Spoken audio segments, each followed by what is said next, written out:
સમાચારમાં આગળ વાત કરીએ તો બોટાદ જિલ્લામાં પણ ધોધમાર વરસાદ વરસી રહ્યો છે અને છેલ્લા 24 જ કલાકમાં અહીં 7 ઇંચ વરસાદ ખાબક્યો છે। વરસાદથી ખાંભળા ડેમ હાલ ઓવરફ્લો થઈ ગયો છે।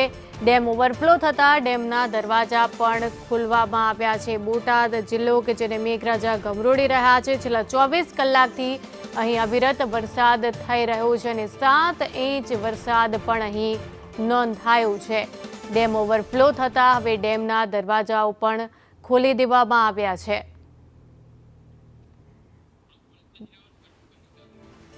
બોટાદ જિલ્લો કે જે અવિરત વરસાદ વરસી રહ્યો છે, છેલ્લા ઘણા સમયથી ત્યાં વરસાદ છે અને છેલ્લા 24 કલાકથી તો સતત વરસાદ વરસી રહ્યો છે, જેના કારણે અનેક વિસ્તારોમાં જળબંબાકાર જેવી સ્થિતિ સર્જાઈ ગઈ છે।